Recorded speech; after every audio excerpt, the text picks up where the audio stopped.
Good afternoon, everyone, and welcome to SeahawkTalk. I am your host, Andrew Pizzelli. We are live here on Facebook, YouTube, and Periscope through Twitter. Thank you for finding us here today. A gorgeous autumn afternoon. We have a great program lined up for you here today on a Monday. We'll be joined by Jody Mooradian, Clarke DiPiazza, John Leonard, Rich Bernasconi, and Anthony Cieszko. Can't wait to get to them and our producers. But before we do that, like always, we want to remind everyone to keep their distance.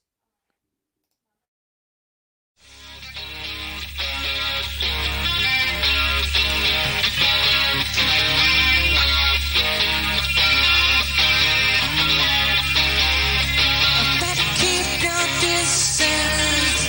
Better keep your vanity. Better keep your distance. Better keep your vanity. Better keep your distance. Better keep your vanity. Better keep your distance. Better keep your vanity.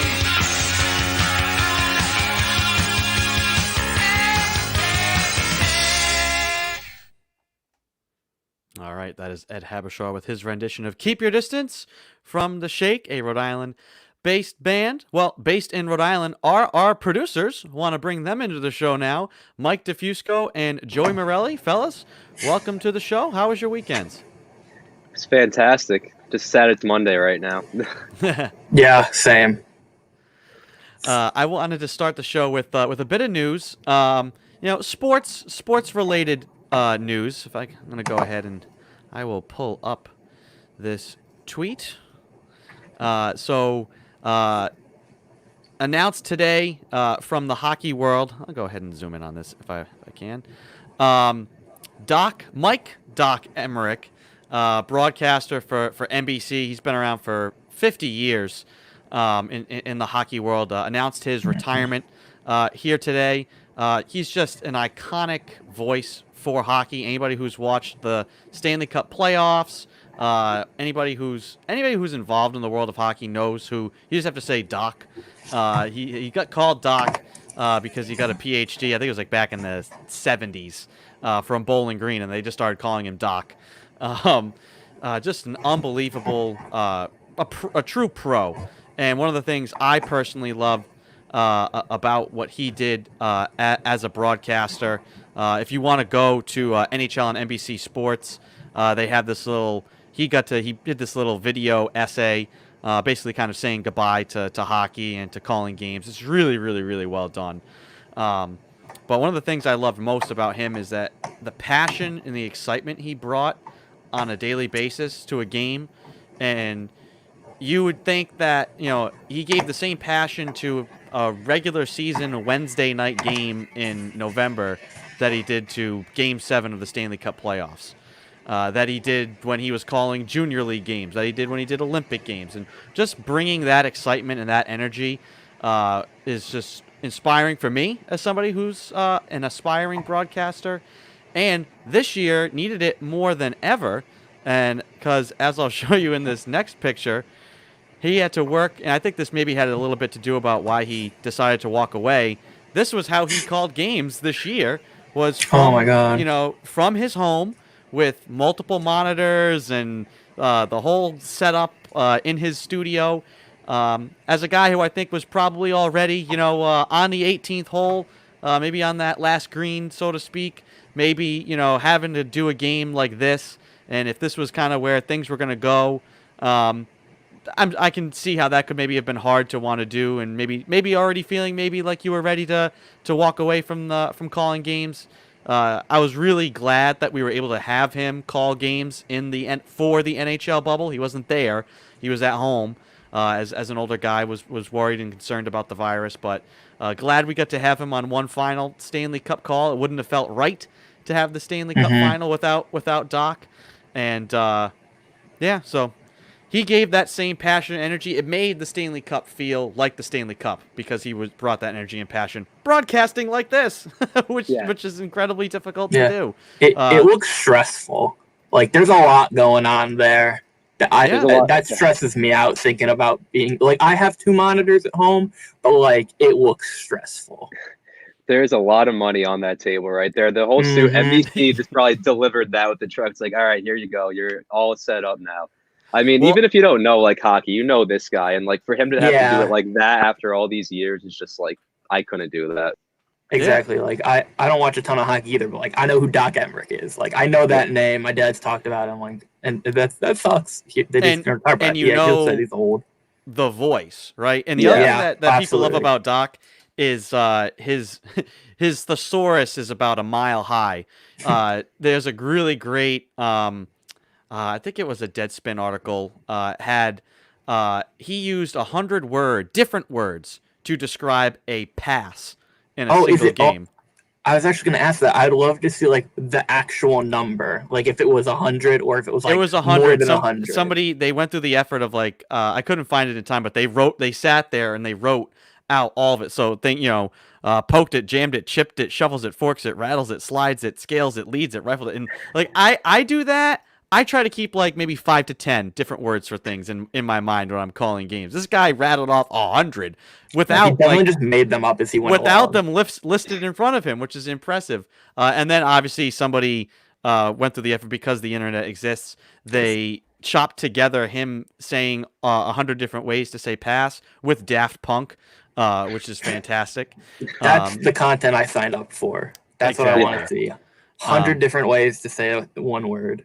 But yeah, so just wanted to bring that up. You know, he's a guy that's an inspiration for me as a broadcaster. Anybody that's in the sports world, like you said, probably knows the name. And sad to see him go, but happy to have been able to have him author a whole bunch of amazing hockey moments in my lifetime. So that is my piece on Doc Emmerich. So he's like the Shakespeare of hockey, kind of like it was like Joey said, like making up the words. That's what made me think of it. He just makes it up as he goes along, and then it becomes a thing. And he definitely didn't plan most of them, I would bet. Like he definitely just was like, "What's a new word I can use?" Just yelled stuff. He's got time to think this. He's got time to think it out. Yeah. Any other news or maybe items you guys wanted to lead off today's show with? If Joey doesn't mind me going first, I just actually found this on Twitter right here. So this is pretty cool because this is a local Rhode Islander, and it's a guy I got to watch play a lot in high school, and he was named to the 2020 preseason Big Ten. He is a defensive. Well, in high school he was a running back and defensive lineman. I believe he's playing D-line over at Michigan now.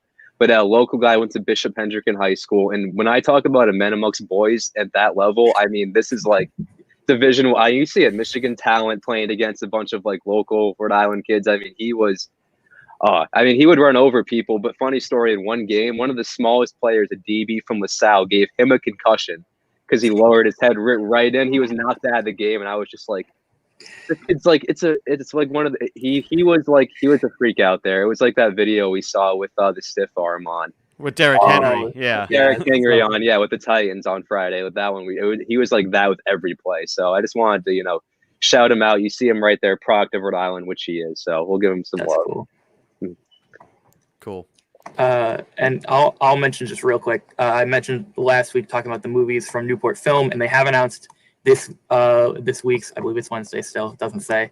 It should be Wednesday though. The documentary this week is The Way I See It, which is about Pete Souza, who was the photographer during Barack Obama and Ronald Reagan's presidential terms. And it's about just all the like a lot of the major pictures you've seen of those two presidents are by this guy, and it's supposedly a very, very interesting take on just everything he did, and him talking about how unique it was to film two drastically different presidents. Wow. Yeah, and if you're a photographer doing politics like that, you should minor in lip reading or something. That would also be a benefit, I believe. Cool. All right. Well, fellas, I'm going to let you guys get to work behind the scenes. We're going to get to our guests. Great stuff as always, and we'll talk to you again at the end of the show. All right. All right. That's Joey Morelli and Mike DeFusco, the producers here on Seahawk Talk. We're going to get to our first guest. We didn't have the show last Monday, so we didn't get to speak to her, but welcome back to the program, our athletic director, Jody Mooradian. Jody. Hello. Hey, I'm good, but all of a sudden my camera stopped working. Something's up with the camera. Well, that's no good. Well, I guess we'll try. We can always. I don't know. I guess we'll talk to the square. We'll just have to. We'll play. Yeah, we'll play some B-roll here while we're talking to you. Oh, and now she's disconnected. Well, we're having some trouble with Jody. You know what? Let's do this. I know we've got a couple of guys locked and loaded. Oh, Jody might be back. Let's try. Oh, Jody, can you hear me? I can hear you. All right. So we'll make this work. Oh, gone again. All right. Here's what we're gonna do. We're gonna let Jody X out, maybe try and join back in, and we'll go along. I know we have a couple of other people in the tank so far, so we're gonna go instead. We're gonna jump ahead to Rich Bernasconi, an assistant coach with our men's lacrosse team. Rich, glad you were in early, and so that we could go to you right now. How you doing? Andrew, we're calling an audible. We're ready for all situations, and let's rock early. Yes. How about you go ahead, start me off. Tell me how fall practice has been going. Must be good to get out there with the team and work with the guys. Andrew, it's been so great just to be out there with the guys. I think we've had 6 practices so far. I believe it's called phase 1.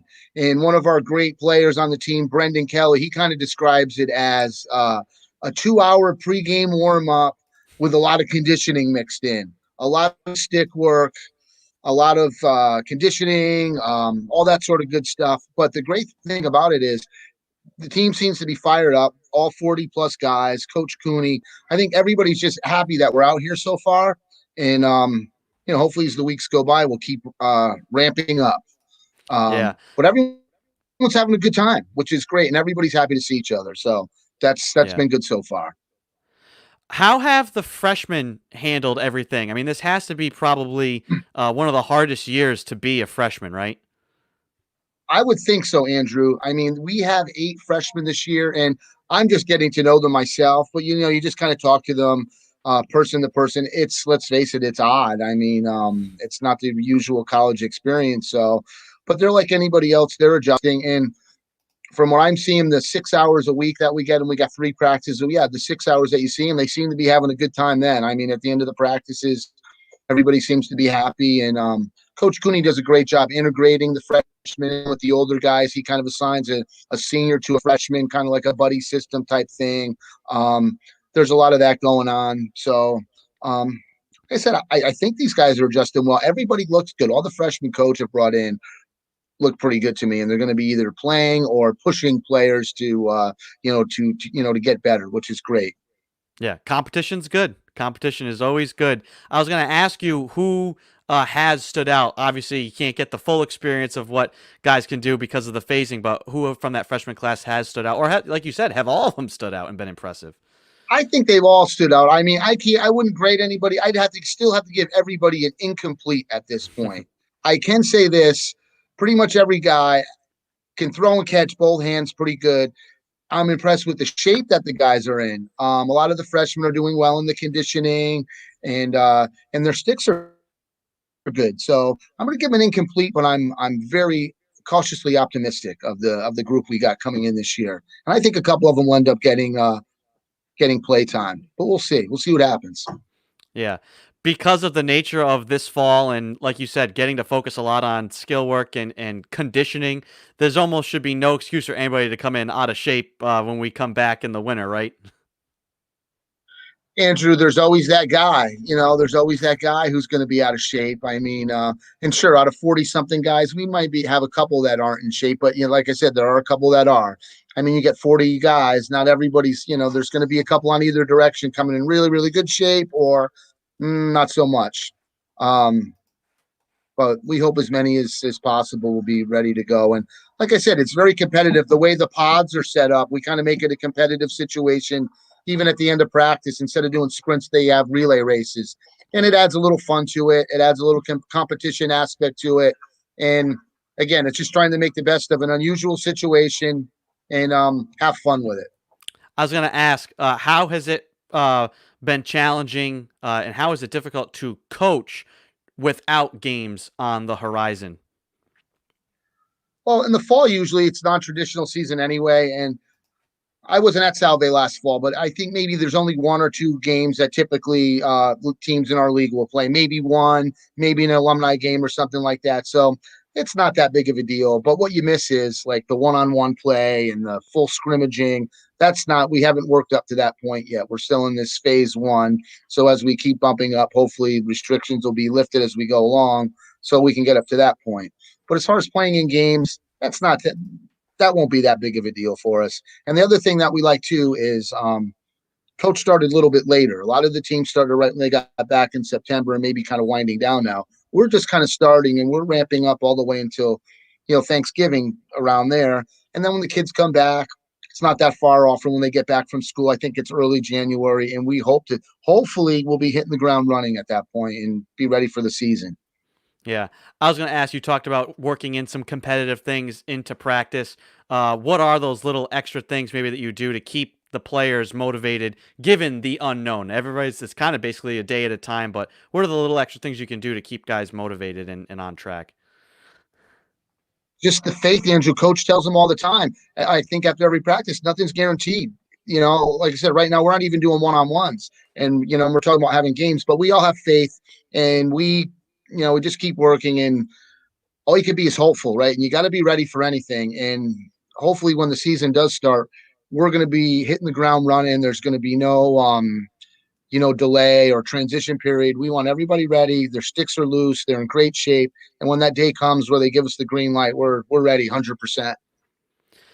I've spoken to a couple of different coaches and players about this. I'd like to get your thoughts as well. We've said that once you go through this year, when we get to say next fall, and people can look back and say, wow, we went through these restrictions, this type of practice, we played through games, we had to go through phasing and testing and distancing. Won't it give you so much perspective in the feeling that, wow, I could coach through that, or I could play through all of that. I could play or coach through anything now. You're pretty much prepared for whatever life could throw at your way, in a sense. Yeah, absolutely. I mean, it's an experience that nobody's had, no matter what coach, what sport, whatever. I mean, this has been tough, but again, you just try to go one, like Belichick says with the Patriots, not even one day at a time. It's hour by hour. And you just kind of keep going with the flow. And hopefully when we look back at it, it'll all be a distant memory, and things will be back to normal. Awesome. Rich, thank you so much for coming on and joining us here today. Calling the audible, going to you right away. Glad you were in early and able to help us out. We do have Jody Mooradian back, so we'll be able to get Well, to hopefully her. that was a good warm-up back for Jody, and we'll talk to you soon, Andrew. Awesome. Thank you very much. That is Rich Bernasconi, an assistant coach with our men's lacrosse team. We're going to go back now as we tease. That's called the corporate tease. So we're going to go back now to our athletic director, Jody Mooradian. Jody, there you are. Here I am. Thank you. Yeah, I don't mind having a warm-up act. It might be a good idea moving forward. I guess I already did when you guys chat like that. I was gonna say, it's been 2 weeks since we got to last speak with you because of Columbus Day weekend. Maybe just kind of give us an update on how the last 2 weeks have been from your chair at Salve. Well, they've been good. We really have moved into new phases, and we, in fact, like the fall sports, soccer, football, field hockey, they've moved into their third phase, so they actually can have all the team on the field at once and can do a lot more actual sports activities. So that's been good. And then baseball, softball, and lacrosses are going. When you're outside, it makes a big difference. So I think if anybody is walking around campus, they'll see there's a little bit of new life there. So I'm very happy about that. I know one of the things we have coming up, something you've championed and installed with our department, is the Captain's Council. We'll talk about that for a little bit. First, maybe describe what is the Captain's Council? Well, we started it last year, and we had obviously a group of all the captains for all the sports. And with 20 sports, it usually comes out to between 50 and 60 student athletes. And we realized that that's a unique group in and of itself. So we spend a lot of time team by team, and then sometimes we by team, we'll do a lot of professional development or things like that. But we realized that captains actually get named, and then do they really know what we need them to do? And how do we help them do what people feel are needs? So just by having that group together, it was like a support group for each other. And I love it when they start talking, because obviously connected to each team, but issues that you face as a leader and at different times of the year, but it's a lot of it is so similar. Like, how do student athletes motivate other student athletes, and how do you be a leader without being the coach or a boss? There's so many facets to leading that especially affect young people. So it worked out really well. We got it started. We had some wonderful speakers come in, and the students themselves were able to share with each other. And we got through March.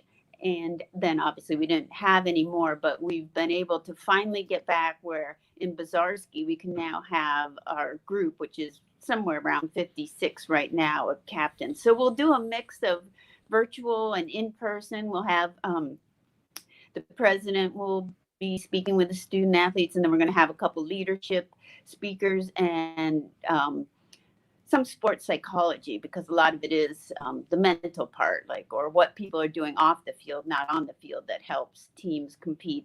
And hopefully we're trying to do a little bit more with social justice, and we're going to bring in a little diversity training to that group. So we're only going to do it for an hour, but we want to make sure that we really get some important content out there.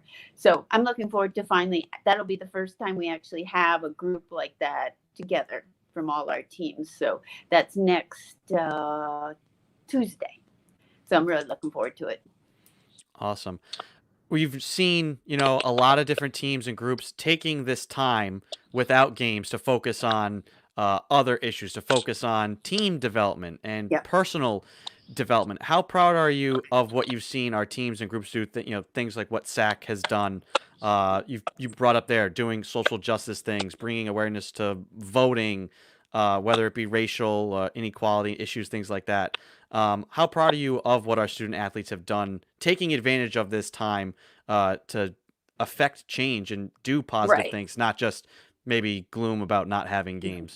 Right. I think that there's no better voice than the young people, and on their own, they've come up with so many ways to enhance their own experiences and to help others. We've had as much community service already as we do every year. And in fact, the field hockey just was outstanding in a conference-wide challenge to support someone in need. And the rugby team, the very first week of school, was doing community service. So it shows a lot of promise for what type of people are here at Salve, what type of young people, and who they're going to grow up to be.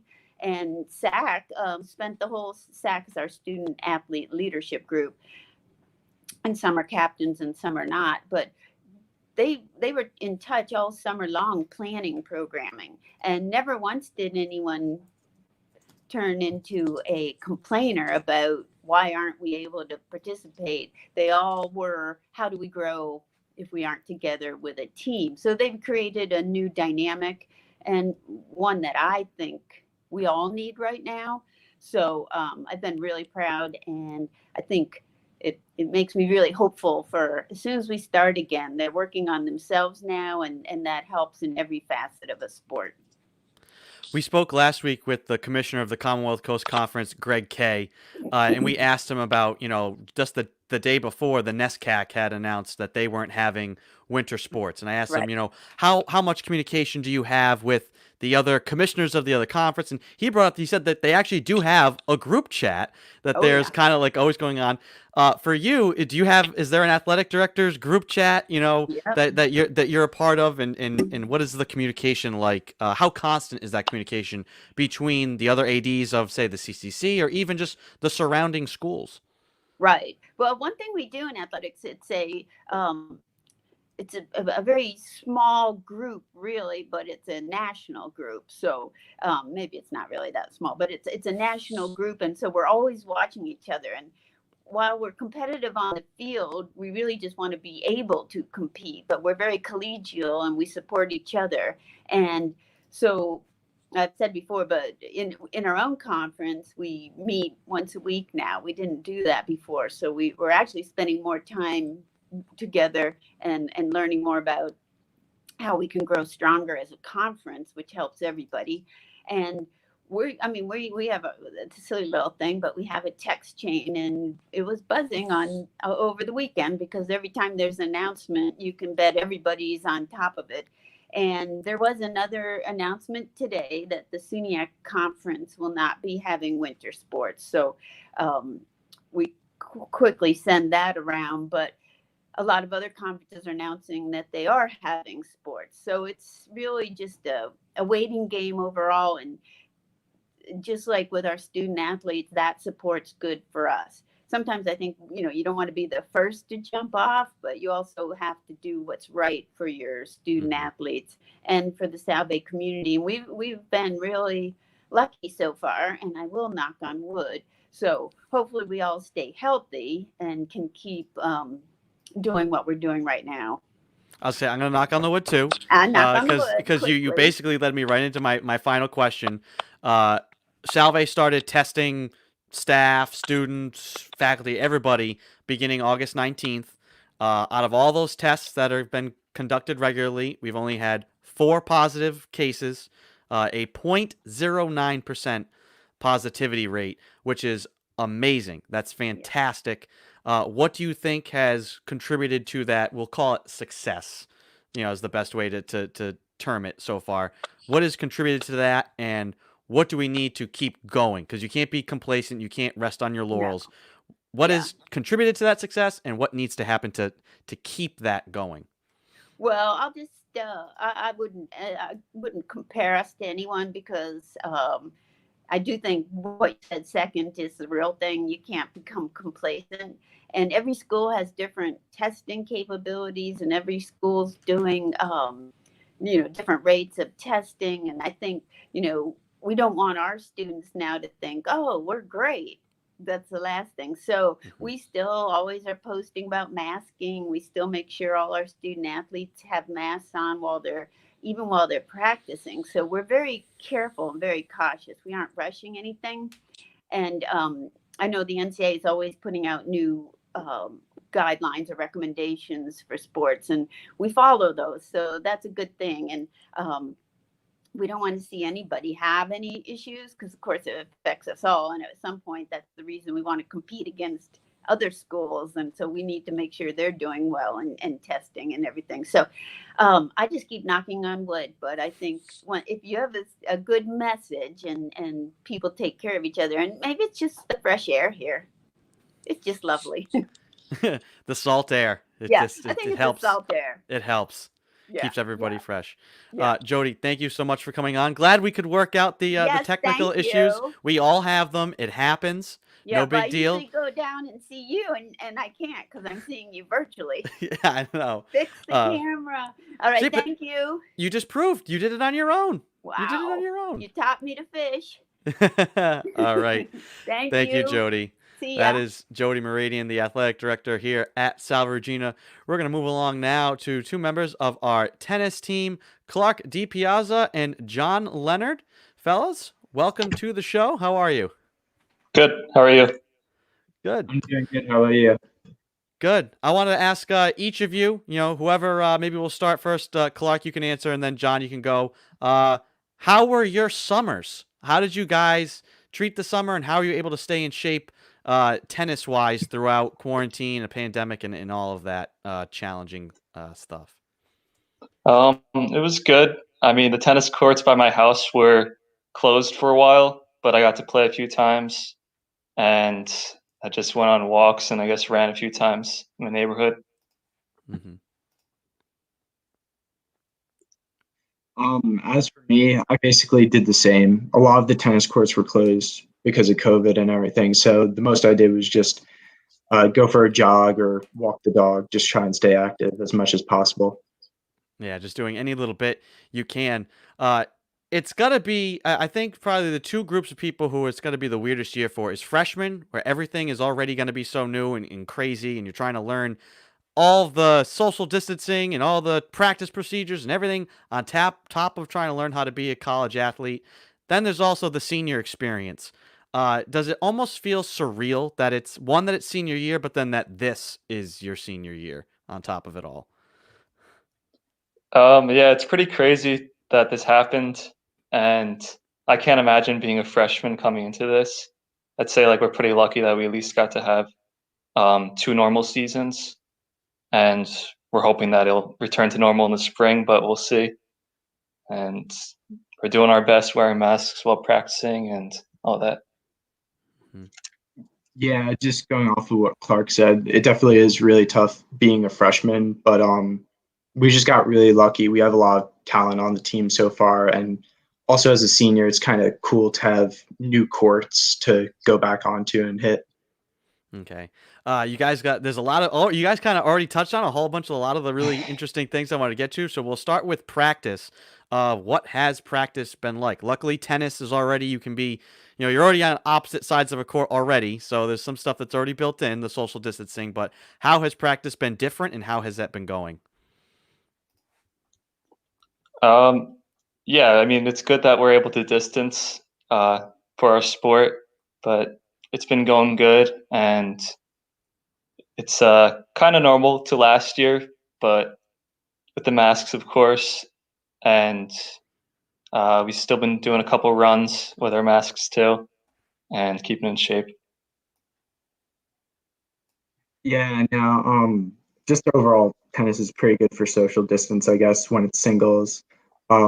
Doubles is still really good, just a totally different aspect wearing the masks on the court, but everyone's getting used to it. Yep. How has it been meeting the newcomers? I know Coach, did a lot of recruiting on both teams have some new faces. How has it been to finally see those faces, even if it's only from the nose up, and be on the court and meet some of your new teammates? It's been good. We got to meet them virtually over Zoom over the summer a couple of times, and then finally we're introduced to them. And we got 5 new guys on the team: Tyler, John, Ned, Greg, and Riley, and Jack Cooper. And like John said, they have like a lot of talent. So we're excited to see 5 new people. As at the end of this year, it'll be 5 leaving. So Yeah, this year it's by far the biggest team we've ever had. I mean, Clarke and I during our freshman year might have maybe had 12 at most for the 3 years we've had. So it's definitely nice having a bigger team and getting to know everyone better. Mm-hmm. You guys mentioned the courts. Beautiful, beautiful new courts. I know some members of the women's team already said, they think they're the best courts in the conference. I'm sure you two will both agree. How nice has it been to have the brand new courts? And what are the early reviews from you guys of the courts? they're super nice. They look just like the U.S. Open, and we got the new fences as well. So when we do have people coming to visit, they could see us easily, I guess. And yeah. I was really excited to come back in general to attend class and play tennis, and just getting to see the new courts. It was definitely a nice sight to see. Mm-hmm. Now, how often? I think you guys get to do some things. The men's and women's teams. You guys get to do some stuff together. I think you guys have a round robin tournament. Will you guys be doing that this year again?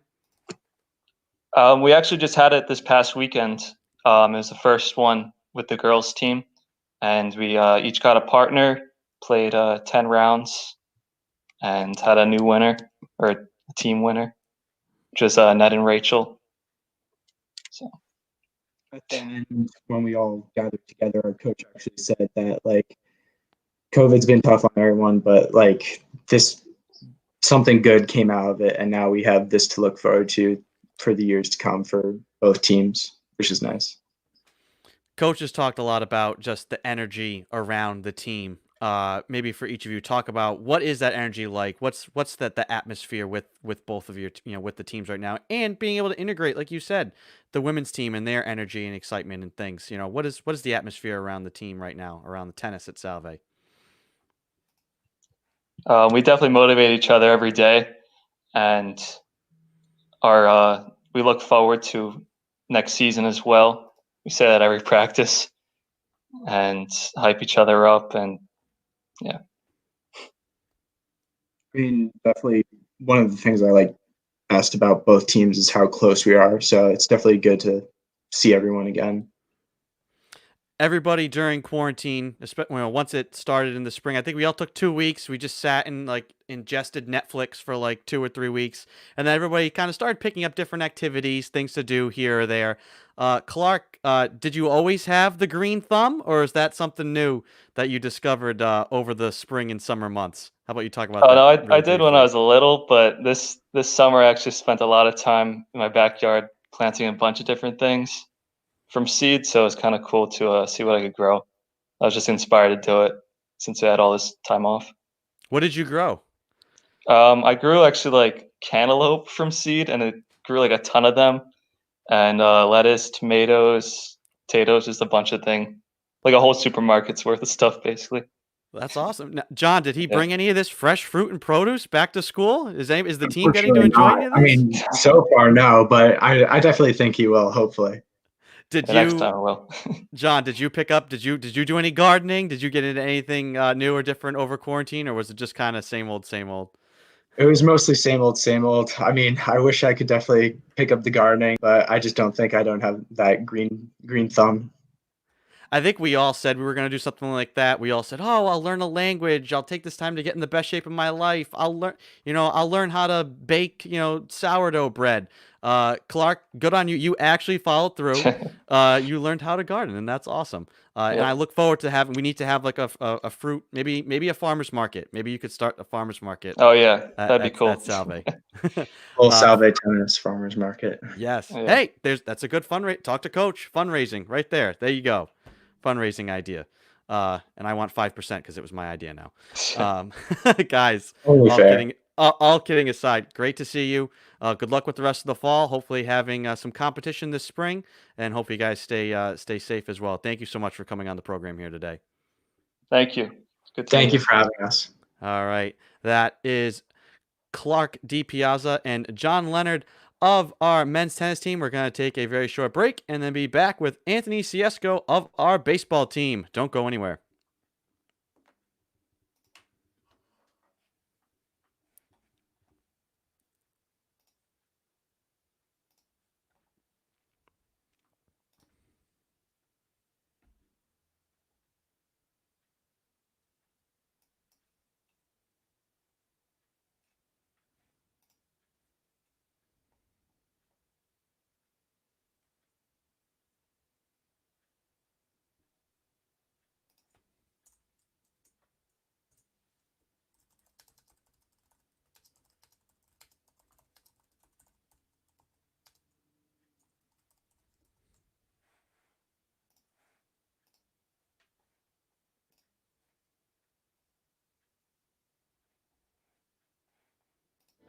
So you want to be a Seahawk? Let's make sure you wash your hands, keep your distance, wear your mask, and love your Seahawks.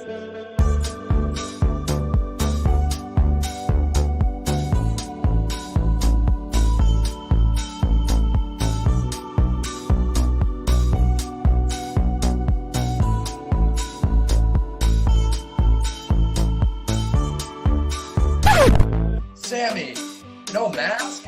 Come on, Sammy. I know it's pumpkin spice season, but you can't bring drinks to class. We have simple rules here, Sammy. Get out. Come back when you can follow them. You got to take care of yourself and others, even if you are Sammy the Seahawk.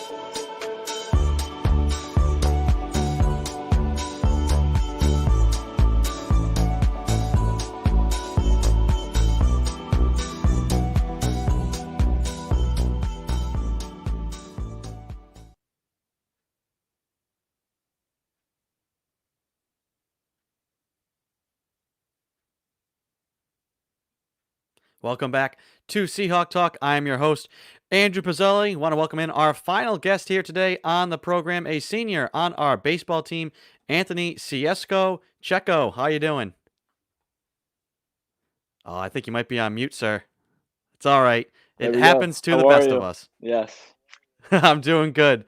Very good. I want to ask you first, senior. Is Yes. it just every senior? I think it blows my mind when I see some of these guys look down the list and say, "Senior." No way. Does it even feel real to be a senior? No, it definitely with everything that happened last year with the delay of classes and COVID and everything going remote, it definitely put a delay on like, wow, like I'm a senior this year. So it's definitely weird that like, hey, this might be my final year. Yeah. Like you said, it feels weird. There's the delay. Junior year's cut short, but now you are a senior. I'm sure guys are looking up to you, especially more so now than ever. Do you feel that leadership pull and that responsibility? And who do you look to as who are the other leaders on the team here in this what's going to be a difficult season? Yeah, absolutely. I definitely feel like my voice does have a huge impact this year, considering fourth year on the team, senior. But it doesn't just go for me. We have our captains, Dylan Ketch, Zach Barlock, Madam Ward, and Pat Maybeck. And even the guys who aren't considered to be captains still play a huge role in leadership. We have Dustin Cicada, who's also a senior. We have Sean O'Malley. We have Kyle Brown and Zach Dione, who just do a tremendous job of managing all guys on and off the field when the captains are either at class or they're doing group work. So, I mean, there's leaders all around the field that definitely help us stay in check. Mm-hmm. Now, the guys you're leading mostly are, the freshmen. Freshmen are always an important element of any team's success. You know that. You contributed as a freshman. Yes. How have this current group of freshmen impressed you so far when it's probably the hardest year to be a freshman? Yeah, absolutely. The freshmen are phenomenal. They have so much potential, but that doesn't impress me the most. What does is that their attention to detail. Like if you want to talk to them, they'll drop whatever you want and they'll look you right in the eye and they want to learn. They want to be a sponge. They're an open book. They're creating a new foundation. Whatever they did in high school doesn't even matter because, from coaching standpoint, from Sorella, Barlow, McKeon, and our new coach Seb, it's a whole new ball game for them and they just want to learn. And we have a few guys who are looking pretty solid right now. That has to help. And, I've talked to coaches before and they say, successful teams, you have a core group of veteran guys who have experience, they know what it takes, but also to have freshmen who are hungry and fired up underneath them, and that group pushes each other. The competition's good, the motivation's good. What is the attitude around the team right now as a whole? I mean, everyone's extremely level-headed right now. We have been doing inter squads recently, and the energy that we bring every day to practice, whether it's a midweek day and we're just working on some stuff or it's inter squads on the weekend, the energy is always up. We're always happy to be out here. We're fortunate enough to be out here with everything that's going on, but the downfall is the guidelines that we have to follow, from a constant mask on your face, or if you do want to coach someone and see their facial expressions, you can't really do that anymore because you got to maintain those restrictions of 6 feet outside. Yeah. This team has had a lot of success. You talked about this, a large number of seniors. You guys have been through a lot. It's a close knit group. How important is that camaraderie to get through this fall, this year, and get through all of it, knowing that you guys have each other? I think it plays a huge standpoint of just being able to put each other's trust in each other. You mess up, the guy behind you is going to pick you right back up. And I think the freshmen are still learning, the camaraderie standpoint. They are a little hard on themselves. They're going to learn to just, hey, the guy behind you is going to pick you up. But yeah, the upperclassmen do a great job of just showing an example for everyone just to follow. Mm-hmm. What about the coaching staff? How helpful have they been through this time? Obviously, with the spring getting cut short, being kind of just thrown into the off season, the summer, and now having to come back and have practice and all these things unlike anything else before. How important have the coaches been to help navigating you guys through all this? The coaches have been a huge help. I think more so towards the freshmen, but each and every day we have a plan to attack the day on how we're going to get better, or even a freshman struggling off the field in classrooms. The coaches aren't just coaches; they're mentors. They're helping each kid on the field and off the field to be, not a better student, not just a better athlete, but just, continue their growth to be a young man.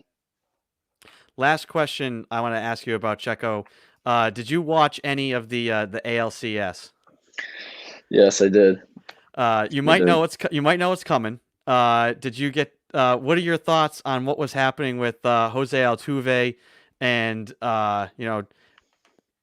we talked to Mike DeFusco about this, the thing that happens sometimes in baseball. Have you ever had struggles like that, and what it takes to maybe overcome or get through that?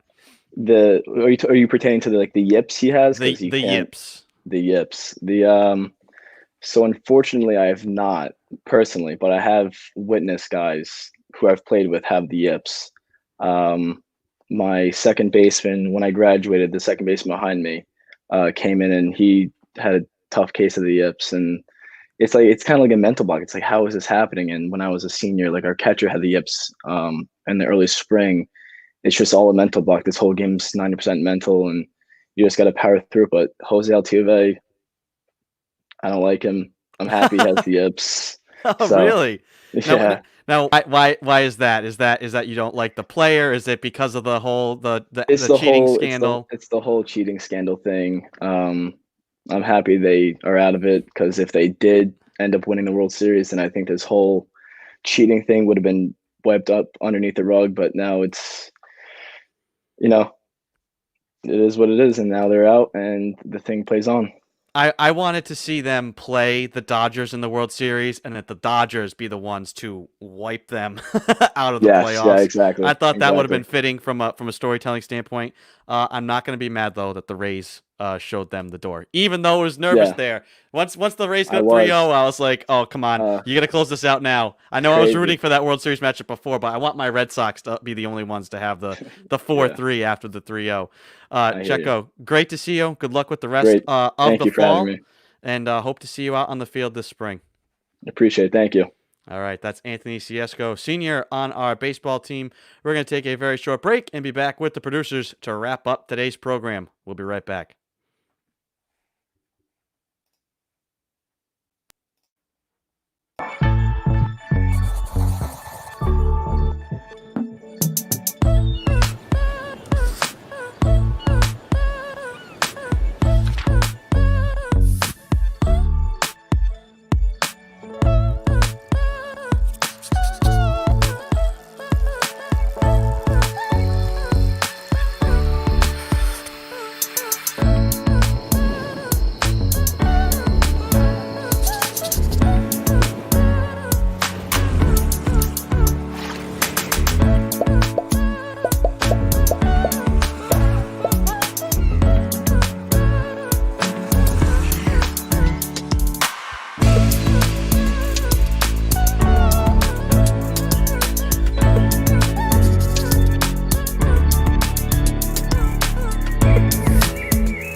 All right, welcome back to Seahawk Talk. I am your host, Andrew Pizzelli. Want to bring in the producers now to wrap up today's show. Welcome back, Mike DeFusco and Joey Morelli.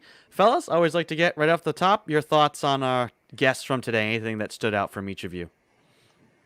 I just like having Cieszko on just because it's nice to have someone on here and talk about the yips. No, yeah, but it was nice to see a familiar face on the show. Not that everyone on the show is not familiar, but for me, like spending so much time with him over the years, that was cool for me. Yeah, I liked hearing about the tennis teams working together. Like, I think I'm sure I had known that girls and boys tennis had been doing practices together and things like that, but I kind of I guess I forgot. Whether I knew before, I know now. it's either again or for the first time. And that was cool. And that makes a ton of sense. I don't know why you wouldn't do that. So, yeah. I wanted to pull up this thing. We were talking before about Doc Emmerich retiring as a broadcaster for hockey. Current broadcaster, someone who you're probably going to be seeing a lot on your television, is Joe Buck, because this is his schedule for the next 11 days. He'll be calling the World Series and NFL games, and so he basically will be calling. He'll be calling games and being bopped around the country every day except for one travel day on October 26th. But from the 18th to the 29th, 11 days, he'll be calling either the World Series or the NFL. That is insane. He's gonna need copious amounts of tea or something and coffee just to keep his throat not from getting sore. That's gonna be. I don't know how you can talk that much over the course, especially a baseball game. That's 4 hours, 4 hours.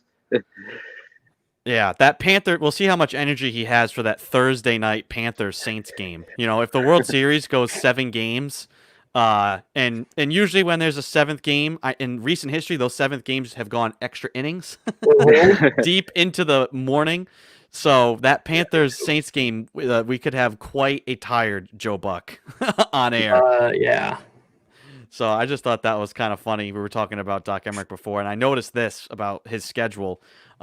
Hey, this is what we have to look forward to. If everything goes according to plan, this is what my schedule is going to look like come January, February, March. When we have the spring, winter, and fall sports all going at once, these are what my days are going to be looking like. And you know what? I can't wait. Bring it on. You have to study what Joe Buck does. Keep an eye on what he says on Twitter or whatever. You gotta write down what he uses to not lose his voice, and when he sleeps. How much espresso do you drink before the games? Things like that. Mike, you had something earlier that was kind of cool. I had a little discussion on. There was some, I think, some aerial photos you wanted to bring up. Some local pictures. No, there is some. So someone went in a helicopter this past weekend, and they took some really cool aerial shots of the Newport Bridge. So just to quickly bring those up to the screen. Yeah, if you can see right here, I've never, from this angle, it really does just look immaculate when you look at it. Yeah, this one right here, I really like it. Just it really encapsulates it. And then it finishes with this one of a boat out in the harbor. But if I don't know where this chopper ride took place, but if you're interested and you want to do that, also skydiving is also in Newport that one of my other friends did. So if you like being that high up and you want to jump out of a plane, then there's skydiving down the street or a chopper ride here in Newport. Who was it we talked to? Didn't we talk to someone about skydiving once? Was it Coach McGinnis? Coach McGinnis has gone skydiving. It was track and field or something. And then there was, now I'm blanking. We had another athlete, or maybe it was all the athletes would go together. I remember. Yes, the cross country teams. The cross country teams have done that together the last couple of years as a group. They've gone. They originally when they first did it a couple of years ago, they asked if I wanted to come along. I politely declined to go up in the plane. We said we would shoot photos and video from the ground because I have actually never been in an airplane. I have never flown. It's just one of those things that happened, where I never flew with my family as a kid. Never flew in college or after school. I like to drive. I do road trips. And so I haven't been on a plane. Was going to be on a plane for my first time. Was going to be in the spring with our men's rugby team going to the Final Four national championships out in California. Obviously, that got postponed. Friends wanted to go skydiving this year, and I thought it would be it would be odd if the first time I'm ever in an airplane, I'm jumping out of it. It would be kind of interesting. You get over that, and regular, you start at the highest point, and then everything after that is super chill. You jumped out of a plane, a regular plane ride, that's normal now. Yeah, I'm just remaining seated. You'll have no problem. Awesome. Exactly. Yeah. Oh yeah, myself personally terrified of planes. So skydiving might be put on the back burner, but it's not enjoyable. You're not missing much though. It's really not that enjoyable an experience, even if you're not afraid of them. It's just you're in the middle seat. Now, Well, Mike, that's you guys have to you fly with the baseball team down to Florida every year, so that must not be your favorite part. Do you just try and like we. Oh my take a God. nap? Do you have any medical? Do you take is it Dramamine? I think this for. Dramamine, yeah. Do you No, just try and fall asleep, or are you awake, white knuckling it the whole time? I'm just like white. I can't sleep. Like there's nothing that's gonna help me when I'm on a plane. Like I just get like I'm not like an anxious person like at all, except when I'm on an aircraft. Which I think, as I was saying before in the pre-show, it's the lack of control in the situation. Like there's nothing you can do. I can't stop the plane. I can't like cushion the fall. It's not. It's like you're done. Like if you go down, you're done. There's no control. That's what scares me the most. It's not like on a boat where they hand you a life jacket. Not everybody gets handed a parachute. Like, all right, folks, proceed to the back of the plane. We're all gonna bail out now. That doesn't happen. I mean, it's a big metal box. Like you'll be fine. It's a big metal box. It's like a tank. Hit the ground, hit the water, whatever. I don't know. Joey's all cool. Joey, have you done skydiving? No, I don't think I could ever bring myself to willingly jump out of a fully functional plane. But like a regular plane, I don't mind planes. Like I used to go on planes a lot. But like we would go on vacation to Disney every so often when I was little. And so like I've been on a handful of planes, probably not as many as the average person, but like it's a This could evolve into our. We usually have like a question of the day. Maybe throughout the rest of this week, our question of the week can be about how do you feel about flying, and have you jumped out of a plane? And we'll say like skydiving, not like James Bond style jumped out of a plane. Anyway, fellas, great stuff here today. We're gonna get going, and looking forward to talking to you both tomorrow. All right, we'll see you then. All right, that's Mike DeFusco and Joey Mooradian, the producers here on Seahawk Talk. I want to thank our guests who came on the show here today. We had our athletic director, Jody Mooradian, 2 members of our men's tennis team, Clarke DiPiazza and John Leonard, Rich Bernasconi, an assistant coach with our men's lacrosse team, and Anthony Cieszko, a senior on our baseball team. Once again, this has been Seahawk Talk. We're live every day, 3 to 4 p.m. here on the Salve Athletics Network. You can find us on Facebook, YouTube, and Periscope through Twitter. If you didn't catch today's show, you can go back and rewatch every episode on those platforms. Make sure you subscribe there to get updates about when we're live. You can also take Seahawk Talk on the go by subscribing to the Seahawk Talk podcast, and you can just search for Seahawk Talk on your favorite podcasting platform and subscribe. It's just an audio version of every single episode, so no matter where you are, you can enjoy Seahawk Talk. Well, that'll do it for today's program. Thank you for tuning in and joining us. I am Andrew Pizzelli. Have a good afternoon, everyone, and we'll talk to you tomorrow.